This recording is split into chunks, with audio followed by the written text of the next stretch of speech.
All right, excellent afternoon to all those who are watching us across who have been waiting on us, let me put it like that. Of course, since over a decade ago, the Nigerian children have had their chances, or will I say, yeah, chances of being the leaders of tomorrow being dashed, if that's the way to put it. However, you know, if you are hopeful that with quality parenting and standard of education, hopefully to change, yeah, the children can rightfully take over leadership affairs in the country. Again, I say welcome to another interesting episode of Real Talk with Kike. I remain your convener, Kike Lomaton. And of course, I'm doing this with our house husband. How you doing, Marshall? You look nice in black. Thank you. You look nice in beige or peach. Okay, your clothes, it's beige. Okay. You know, some time ago, I and my wife, when we were trying to make selection for our wedding color, and she came up with, do we do burgundy? Burgundy. Or do we do like lilac? Or do we do peach, beige? And I said, what? I only know red, yellow, orange, pink, brown. I mean, where do you guys get all those colors from? Oh, you look beautiful. Thank you, I know. My tomato juice. Thank you. Well done. I want to welcome all the viewers to the show today. It's promising to be very interesting.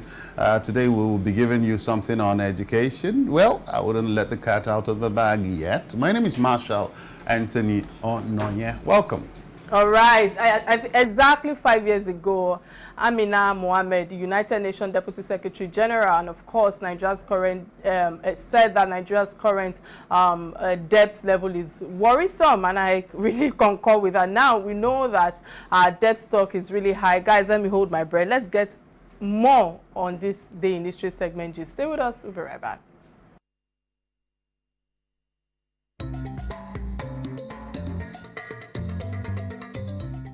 This date, exactly 5 years ago, Amina Mohammed, United Nations Deputy Secretary General, has said Nigeria's current debt level is worrisome. Mohammed, who was a minister in President Muhammadu Buhari's cabinet, said this while speaking at International Monetary, IMF, and UN Working Together conversation. The former Minister of Environment said it took many years and a lot of effort by former Minister of Finance, Ngozi Okonjo-Iweala, to get the country out of debt, but sadly, the country is back there.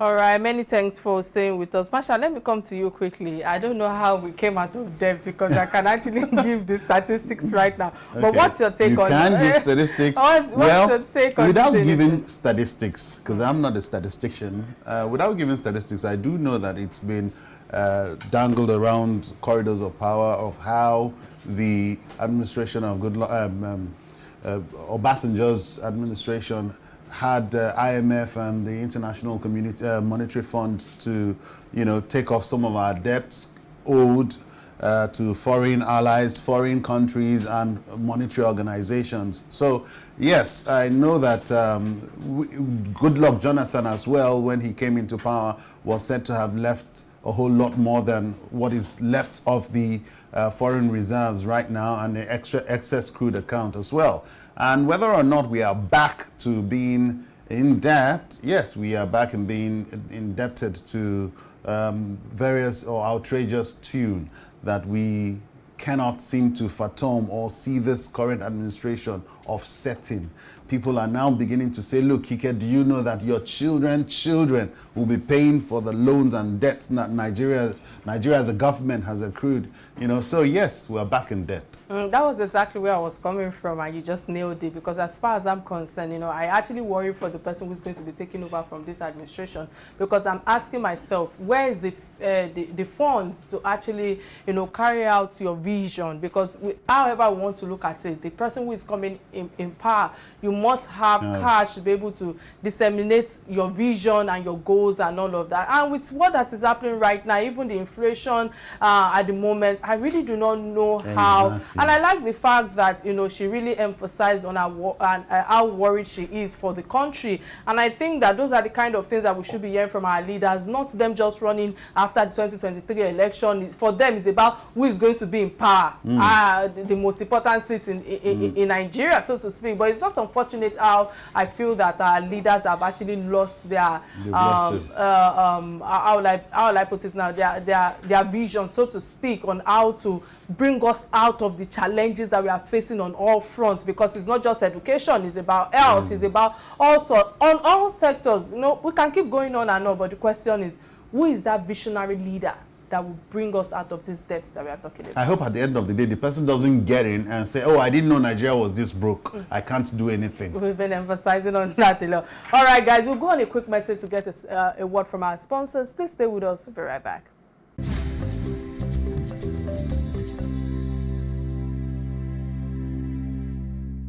All right, many thanks for staying with us. On this edition of Real Talk with Kike, we are opening the window of discussion to the area of parenting and child education. And of course, it's a new academic, fresh academic session, so to speak. And it's, if I must say, it is of real importance, you know, to take real discussion to the quarters of parents and children. And of course, the Nigerian parenting style has evolved. And nowadays, the parent style today seems more, should I say lenient or something like that, but everyone has changed in totality, and even the educational style has also changed, if I must emphasize. And the children are no longer expected to go to the role of style of learning and instructions, or how will I put it, only expected to speak when spoken to, and of course this disappearance, will I say, corporal punishment also have been subtled down in Nigeria. And of course, should I keep going on and on? I like to say that, you know, quite a number of things have changed, and being a disciplinarian myself when it's not only about being in the classroom. So guys, let me hold my breath. On the show today, we have a parenting discussion, and we have a parenting expert, and of course a prolific child rights ambassador to discuss parenting and of course child education. And we will be having real talk around this African style of parenting, and what's old and what should have evolved, if things have not really evolved in totality. Let me hold my breath. Let's get a quick look at his profile, and we'll be right back.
All right, many thanks for staying with us, Mr. Akinola, Akinropo. It's a pleasure to have you via virtual. And how are you doing today, sir? Good afternoon, madam. I'm doing very well. Oh, fantastic. Good to know. With all the challenges that is going on across the globe, I'm glad that Nigerians will have that tenacity to hold on and to continue to march on. You know, it's just the matter of hopes, basically. All right, diving straight to the topic at hand, we are discussing parenting in this era, and the home, the school, as far as I'm concerned, works together in synergy, and there's a large decadence in our youth today, the outcome in which we see the young boys becoming criminals, for lack of a better word, and the young girls ending up to being glorified prostitutes, again, for lack of a better word. But how do we go, or how did we, go wrong with education and parenting in this country? What do you think affected that? Okay, thank you, Ma. Once again, it's a privilege. Let me use that word. This is not for lack of right word now. This is purposely choosing the right word to say. So thank you, Madam, for having me here.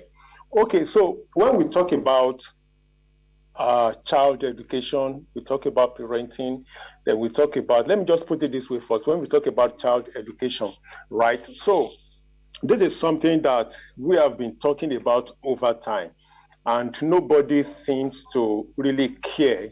You want to listen to what we're saying. They don't want to really go through the process, of child education. So the first question I ask, this question has been, people before me, I'm talking about some people who are already in this space before me, have been talking about it.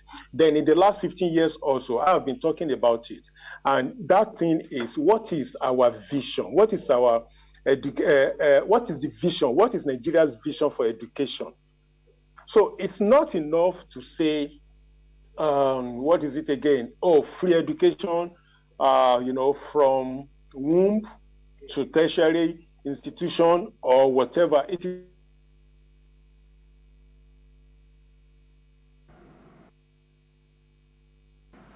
All right, I think we have the network is a bit erratic, but Marsha, let me come to you. I'm glad that you're on set today, knowing that this is your field, and you've seen the changes that has disrupted our youth today, especially when it comes to get rich quickly. The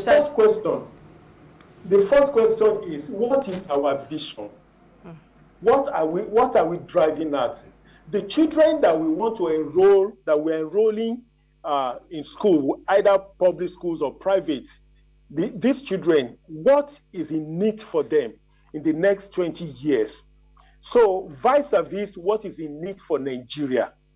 So if we can't separate, right? If we can't separate the Nigerian vision, from our vision for education, if we can't separate those two, then there is a need for us to know where we are going.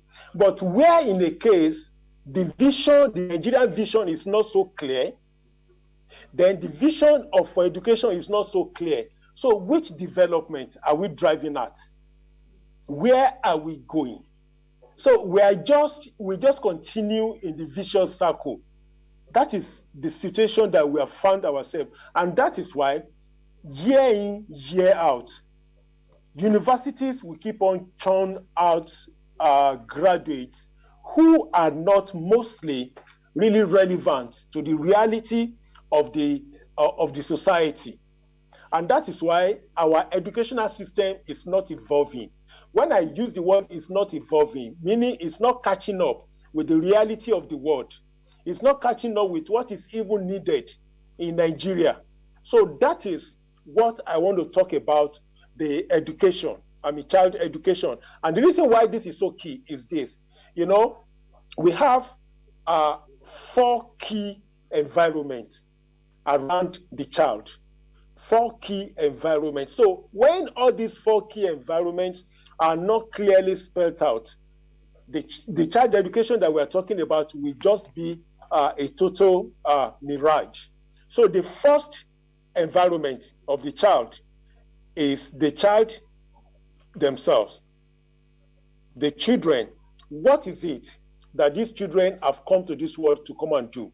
What are those things for parents to know concerning these children in order to bring the best out of them? So that is the first environment, the child themselves, that the first environment. Then the second environment is parent.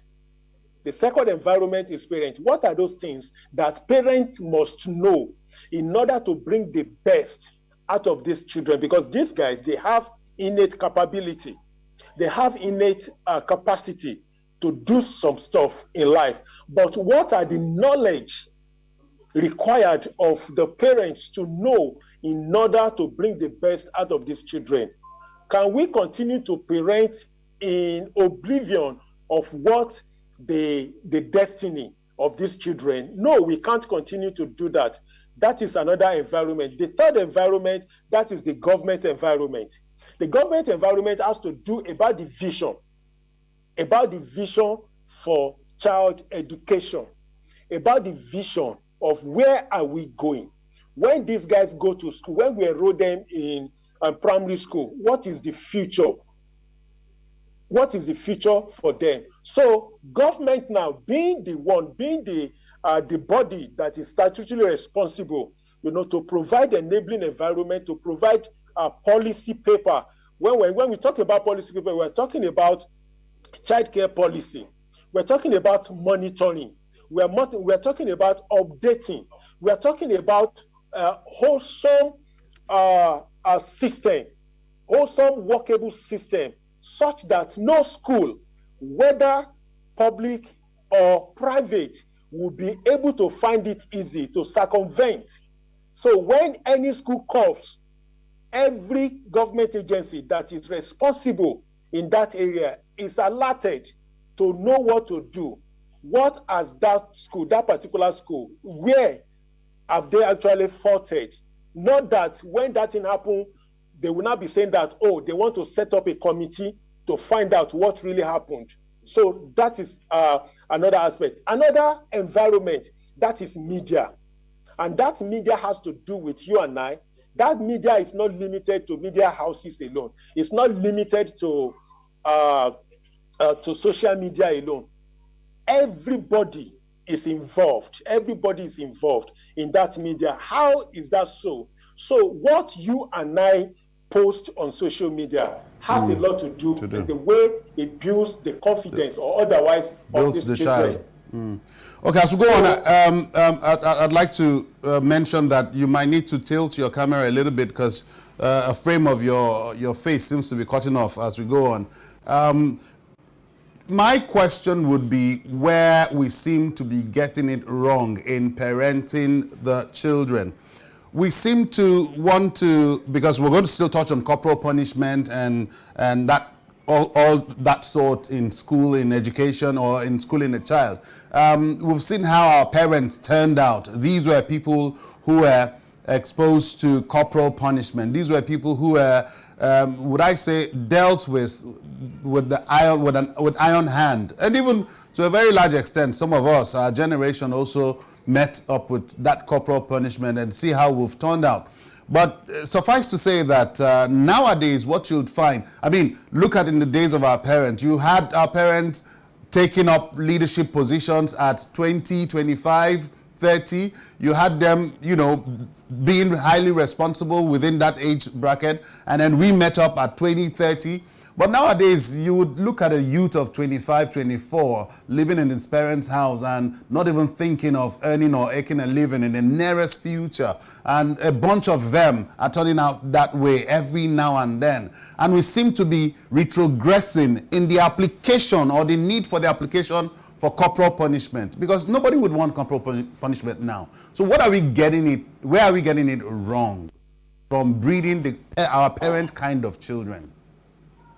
Okay, thank you for that question, especially about the area of corporal punishment. Well, this is what I'm going to say. Corporal punishment may not necessarily be feasible now, and I'm going to state the reason. Anyway, my responsibility as a coach, as a parenting coach, it's not all about dictating to parents on how to really discipline their children, but I am speaking from the perspective of multiple researches that we have done, and we've discovered that corporal punishment is not totally that effective. And I'm speaking from the perspective of researches like that. Now, let me now say this again. Fine, people like us, we were giving corporal punishment, and we keep saying, and this is the same statement that you have made, sir, that we turn out well. But, well, I still want to say, regardless of how we have turned out now, it's still our responsibility now to build on the success of our parents. Now, the reason why corporal punishment may not be that effective, for these children that we raise now, because they belong to a different generation. Some of them, especially the generation, some of them are Generation Z, while some, giving birth from in the past 5-6 years are Generation Alpha. So why am I saying corporal punishment may not be that effective for them is this. When we were growing up, especially some of us who are Generation Next, and that's the children giving birth to from 1965 to 1979, then 80 to 89, thereabout. Those ones are millennials. So now, these children now that we have now, right, the age that they are is different from our age. They are in the age of internet. They are in the age of internet. They're in the age of social media. A lot of things they are exposed to. Some things we were not exposed to back in the days. Watching television back in the day is not only a luxury, at the same time, it's a privilege, a rare privilege from the parents, because we don't get access to all this TV until around 4 p.m. And by 10 p.m., 11:30 p.m. thereabout, TV goes off. So we were conditioned to sleep. So from 10 a.m., even on Saturdays, again, where Sesame Street woke up, we woke up to watch Sesame Street, right? Even our parents could still switch it off with one hand, and we will still obey, because the community is so small. It's so small. Not many of us had the opportunity to go and see what is happening in other community. Now let us come back to how can we now get the best out of these children. It's simple. So what we tell people is this, and I want to use bottled water. Excuse me. I want to use bottled water as a metaphor. So what we do is we use what is cultural to teach what is timeless. We use what is cultural to teach what is timeless. Water in this bottle is timeless. Water in this bottle is timeless. But the container, the bottle itself, is cultural. What that means is it can take another form. So if I ask now, sir, that can I see the kind of bottle water you are drinking in the studio now? It's possible that the shape of that container is going to be different from this one. But the water in itself is the same thing, which is timeless. So, but the cultural, which is the container, the container is cultural and it is timely also. How does that relate in the way we parent? So, the purpose of parenting, right from time immemorial, is the same. It has not changed, which is to instill values in the life of the children so that they don't grow up to become emotionally brittle adults. Just like Riley said, that we have, during our times, 22, 23, they could take up responsibilities, they could do some things, and that will wow their parents, right? Now, if purpose of parenting is the same from time immemorial, what that means, using the metaphor of the bottled water now, the process of achieving that purpose may not be the same thing. The purpose of achieving it may not be the same thing. While corporal punishment may be so effective during our own time, corporal punishment may not be effective now. Apologies, I might have to interrupt your line of thoughts, because we'll be going on a break soon. But I need to quickly ask you, based on the submission you've shared thus far, let me quickly touch on your book, Daddy, Where Are You? This is the title of one of your books. And that intrigues me or fascinates me, if you ask me, because the African context, we always think that fathers only place financial responsibility. But you and I know what it means regarding women to, contributing on the table. How does this book address that matter? That's the first question I'm poaching to you. And with one of the questions that Marshall asked regarding, corporal punishment and all of that, you have said that it is wrong to beat your child for misbehavior and the likes and all of that. But I'm sure when most of our African parents hear this, for those who are listening to us right now, they'll be laughing, they will laugh, and it will become ridiculous to them that, oh, they're saying we shouldn't beat them, because I feel that most African children today, that is how most parents address their children. I do not want to say that I was only beaten once by my father, but today, if I want to, take further communication with my children, I just spank them. And have I done that a couple of times? The answer is yes. Do I get the kind of response I want from them? The answer is yes. So how do we address this? So help me out. How do we find a balance with all of this that you're sharing? Quickly, please. Two questions that you've raised quickly. The first one is about the book. Okay, what led me to write that book? It's a kind of conversation, not really a conversation, but I want to make it mild. That's why I use the word conversation. It's actually an altercation between my wife and my son. My wife called my son to do something, and my son responded that it's not my job to do it. It's the job of women to be in the kitchen. So please call my sister. And so my wife called me, was vivid, she wanted to beat. I said, no, don't do that. The guy was right, because my son said he has never seen me in the kitchen. He said, yeah, so if he has never seen his dad in the kitchen, how come his mom is calling him to come to the kitchen? And I came back and I asked the guy, is that the issue? Okay, the guy said that's the problem. I said, okay, no, that's the issue. I said, okay, now what we're going to do is, henceforth, I'm sorry that I used to be in the kitchen, but a lot of things just came up, and that's why I'm no longer in the kitchen. But now you're going to be seeing me in the kitchen. The first one we're going to do, you and I, every Saturday, we live in Ogba, we're going to be going to the market, Agege market, that you and I will go and do the shopping. We buy pepper, we buy meat, we buy everything, then we bring it home. At least we've done something. And we slice everything and we grind it, then we now hand it over to your mom and your sister to cook. My son thought I was joking. He thought I was joking. That Saturday then, fortunately for us, but unfortunately for him, it was during the rainy season. So we waded through the muddy parts of Agege market. He didn't want to come down from the car. I said, please, you have to come down, my guy. And this time, the boy was just 8 years old then. He was 8 years old. So we repeated that 6 times. Since then, this guy has never opened his mouth to say, it's only the girls that are supposed to be in the kitchen. Now, let me now say this. This will now answer the second question. What I was taught to do was to beat him immediately because he disrespected my wife. Because when I came back, the guy still looked at me in the face. They yes, Dad, I've never seen you in the kitchen. Why should I go there? So if I had beaten the guy that day, the guy would do it. And there is possibility that he will continue to still work in the kitchen because he will not want me to beat him again. But guess what? By the time he grows up to become, to bring his wife home, that guy will never be in the kitchen because he will know, he won't like it that I made him to go to the kitchen just because I beat him. But I've not given him experiential learning. Today's children, today's teenagers want to see experiential learning from their parents, from their fathers, from their mother. It's not just beating them.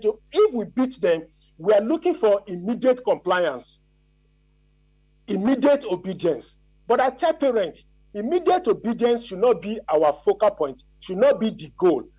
What should be our goal is these guys to self-correct themselves, that even when they grow outside of us, how are they going to maintain self-discipline when there will not be anybody to beat them? How are they going to grow up with critical reasoning that this is how to do it? So once my son grows up now, he has seen it that there was a time I disobeyed my mom, that I'm not going to be in the kitchen. And how did my dad come in? My dad come in by allowing me to go through the processes of learning, processes of doing the thing, because he has seen me do it. So there is no way he will not do it. And guess what? This is the outcome of that experiential learning for my son. Many thanks, Mr. Akinropo, for all that you've shared. It's a lot of, it can go on and on, but we'll go on a quick break to get a word from our sponsors. Please stay with us. We'll be right back.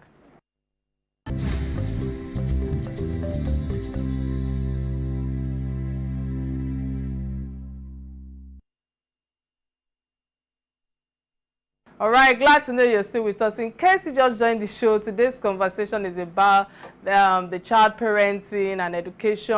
You know, we have a parenting expert who is also an author, you know, and he is the lead researcher at Parent Mark School of Parenting. I hope I pronounced that properly. I think my takeaway thus far from all of his submission is the fact that experimental learning is key. I've taken that into cognizance that I also have to, I also have to do that right now. But guys, putting that aside, don't forget that you can be part of this conversation by calling the studio number 080-988-77-400 shown on your screen right now. And of course, we're streaming live on Facebook and on YouTube page, both on Real Talk with Kike and of course on Silverbird platform.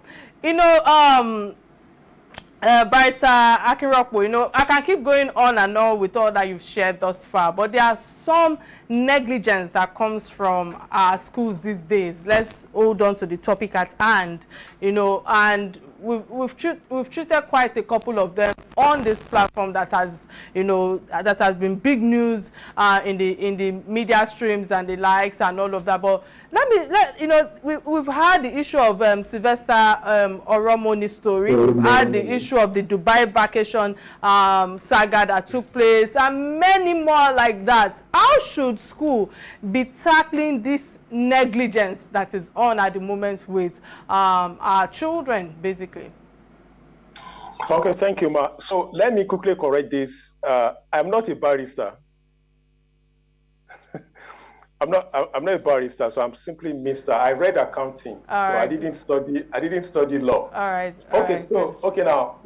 Now addressing the issue of how should schools be ready, get set for the security protection of our children. So it's so simple, because we have worked with many schools and we've tried enough, right, to help them develop a policy paper that will guide them in the way they want to protect the children under their care. But some will not still listen to it, or rather, where some listen, they will not still want to sign the clause where it is stated that this thing is supposed to be reviewed every two years, because we study these children and we know some tantrums they bring up. So once they bring up a particular tantrum, we try to speak to the school that this is what we have seen in the last 5 years, and the way these children behave, not particular to the school alone, but, you know, we just try to conduct our survey across Nigeria, and we like to let them know, update this, update, but they always think that it's all about money when you put that clause there. So they don't, once you do it for them once, they just take it in order just to show these people, the regulatory bodies, when they come. So now, going back to what they should be doing, the first thing they should be doing is they should get professionals to help them construct their policy paper, childcare policy. They should get it. So getting it again, the next thing you should do is to the people that have been saddled, the teachers now, the academic staff that have been saddled with responsibility to take care of that policy paper should also be trained and retrained to do it. Then again, that's number 2. Number 3 is that when you are doing it, make sure that you have the input of the regulatory body. I'm talking about for Lagos State government, for the Lagos State now, I'm talking about a Lagos State government, Lagos State government officials. Get them along. I have seen many cases whereby some schools are complaining to us that it's so difficult for them, you know, to get the approval, even the input of the Lagos State government officials. But we still try to let them know that do it, because when there is a problem, this thing will not be recorded that you once look for them and you didn't find them. That's number 3. The number 4 that I want to talk about there is every school owner knows the peculiar problems to his school, to their school. They know it. So take, for instance, the issue of sexual molestation, all those things. Right? You know the caliber of children you admit into your school. You know the caliber of children. I don't want to mention the name of a school now. These schools, right, before they admit any child into their schools, they conduct interview with the parents. They take time to go and study the background of these parents. Who are they? Where are these parents coming from? What are they doing? They have assessment that they will send to the parents to fill. So from there, you will know the particular challenges that maybe behavioral action, behavioral pattern that can be found in the life of these children, of the parents, and the same thing will have been transferred into the children. So you will know. So when you profile people that are coming to your school, you will be able to know how to guide against some plausible challenges that you could see. But not many schools do this. That is another aspect. Another area I want to talk about is the location where you site your school. You know that your school may be flood prone. You know it. You know it. You know it. So something that happened maybe 2 days ago, where a school, the wall of a school collapsed and killed like 2 children. So I don't know I don't consult for that school. I don't know what they've put in place to checkmate any possible flood. I don't know whether they've done that or they are just victims of aquatic nature of Lagos State. So maybe they are just victims, well, we don't know. So be that as it may, every school, just like every property owner, knows it, that this area that I am is a flood-prone area. In case there is flood, what do I do? How do I protect myself? So the question I want to ask those schools is this. Now, your schools are located within flood-prone area. How do you protect the children? If that property, that edifice is not supposed to be a school, if it's your house, would you just wait till that fence collapses before you take any action? So those are the things, we can't possibly predict problems. We can't possibly predict problems. Problems are not easily predictable. But when you put some controls, then you put scenarios in place.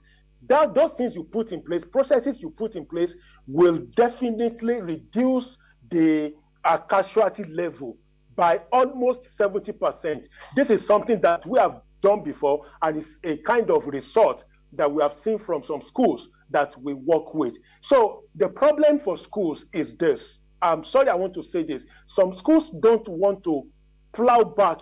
They don't want to invest in research. They don't want to invest in consulting.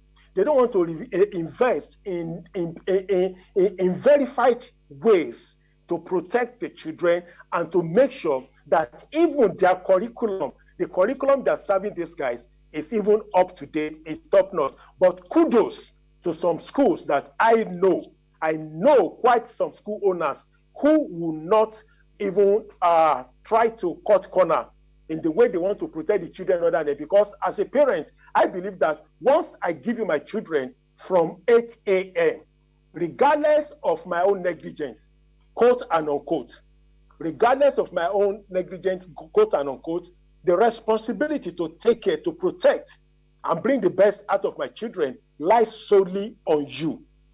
It's not about the fact that maybe the money that I pay. No, but we signed that agreement that these guys are going to be under your care from 8 a.m. to maybe 2 p.m. or 3 p.m. or 4 p.m.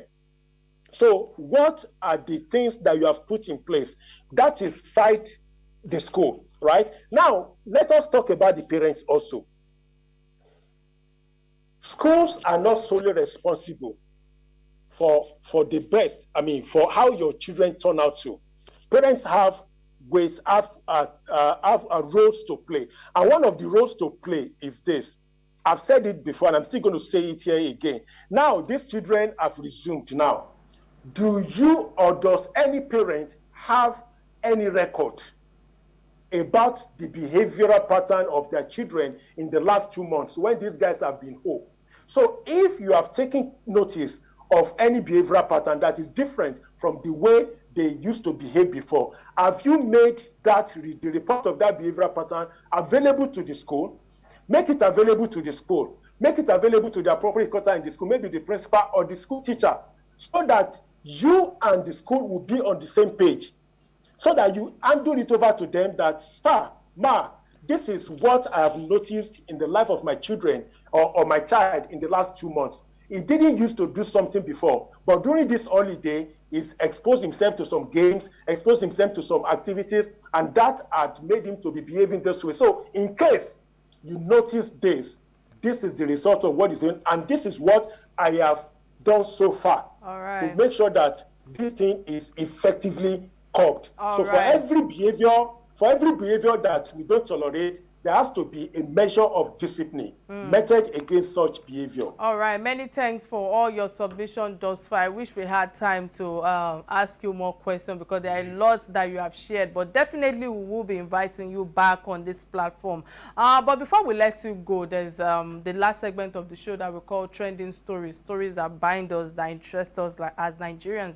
And the first trending story, quickly, if you can touch on it in 2 minutes, is that of the Queen Elizabeth II, you know, in terms of her legacy and tribute. You know, Marsha, quickly, what's your take thus far, knowing that there are a lot of controversy right there from Nigeria and all of that? Yeah. Always up here and there. Interesting thing is that she's the longest monarch, that she's the longest person that has served on that throne. And my interest is the fact that she's what I call transgenerational.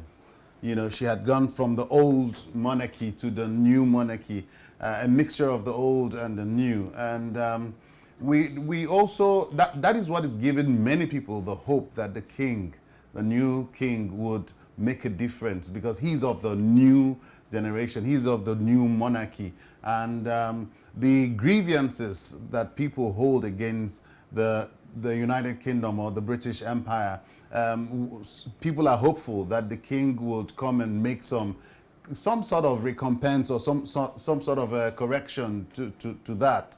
And yeah, we're hoping that it happens. For the Queen, I personally do not have any negative reservation. I mean, someone has passed, may her soul rest in peace, and you know, the story goes on. I've been looking out to see Harry's participation and the younger Prince also. I mean, the stories that would come out of that, and Meghan too. I've been looking out to see Meghan's visit to Buckingham, but I've not seen that. So those are the stories as a journalist that we would expect to be coming out of there. And then the effect on the economy, because we also know that a whole lot of things will be put on hold when it comes to United Kingdom. No, nothing spectacular.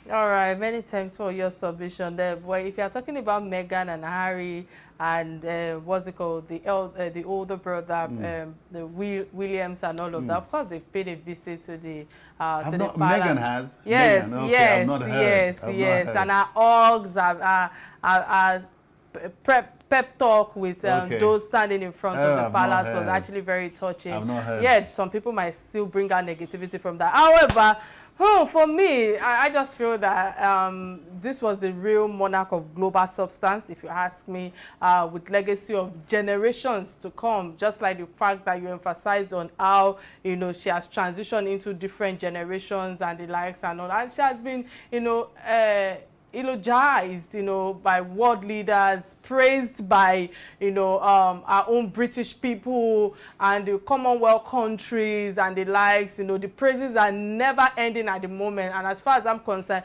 I like the fact that Canada and Brazil actually had to set aside days of mourning, you know, for our tributes. And however, for me, where I would like us to actually cast our mind to for benefit of what the Queen stood for, where the great lessons lies, is the fact that, you know, during our reign, you know, most countries were colonized, you know, under her, we gained independence, you know, and many others also have grown into their own giants, or will I say, world giants of economic substance, like Indian and the rest and all of that. So my own message is that, you know, what she stood for is more or less like she stood for peace, you know, a symbol of freedom and hope for many. And I just hope that the world leaders, especially Nigerian leaders, can actually learn from that when it comes to legacy, because I feel that that is actually what I've been able to just tailor down right now. And should I say people like Putin as well? Only God knows what he will be remembered for. I'm sorry I had to just chip this in, because as far as I'm concerned, the world should embrace peace and stop war. And embracing unity and stop racism is also part of my message today when I'm remembering the Queen. You know, there were so many things and that we can actually remember her for. But at the moment, I just want to say that may I so continue to rest in peace. And long live the King Charles III. Yeah. And quickly, I hope we still have time if we can. We have Akinropo's daughter. I'm sorry I cannot come to my guest right now, but let me come to him quickly on this second trending story, which is the Akinropo's daughter that begs for kidney donation. Quickly, let me come to you, Akinropo. What is your take on this? Well, I think the lady has come to do what is needful. This is something they should have done before, because bearing in mind that these people are public figure. They are public figure. When they cough, people want to misconstrue, you know, their cough to be something else. So whatever they do, they are in the spotlight of the society. So coming out now that she needs the kidney, she needs a kidney donor, I think is the right thing that she has done. And please, but still permit me to take it down to the British monarchy. So please permit to do that. Why do we think what we are seeing now? You made mention of it, that legacy of generational blessing. I don't know whether that's what you said, because they have their vision. They have their vision readily made available in a readable format to all their children. And they have the perceptual code. The perceptual code for every child that is born in that home is royalty. So they are supposed to behave in a particular manner. No child, regardless of their misdeeds and misbehaviors, they still treat them as royalty from their families. You and I know King Charles is not without some stuff around him. Nevertheless, that does not take the fact that he's still a British royalty. So that legacy is kept on and on. So when everything are well stated in a family vision, everything is there. When somebody falls ill in that family, what are the next thing to do first? When you face any challenge, who are the first people that you are going to call on to? What is the minimum educational level for every child in this home? So when you look at this, we won't be doing, when we have family vision in place, we won't be doing something haphazardly. We are never caught off, we are never caught unaware. When we have family vision, everything is stated. But African families, whether politician or private person, is in this quagmire today because we don't have family vision. We don't have family values stated down. We don't have our family creed. We don't have anything. So when we talk about perceptual code of a family, perceptual code means a descriptive word that states the importance of everybody in this home. A family could adopt everyone in this home is royalty. Another family could say everyone in this house is a nation. Everyone in this house is. All right, many thanks for your submission thus far. It's unfortunate that I might not be able to actually touch on this story, but I feel really sorry for the lady. It's easy for the world to hear our own story and crack jokes around it, but the real pains and eventualities of such, you know, is just the condition that you found yourself, which is very frightening and all of that. But unfortunately, I can't touch on this. My empathy goes to the parents to to the grandmother.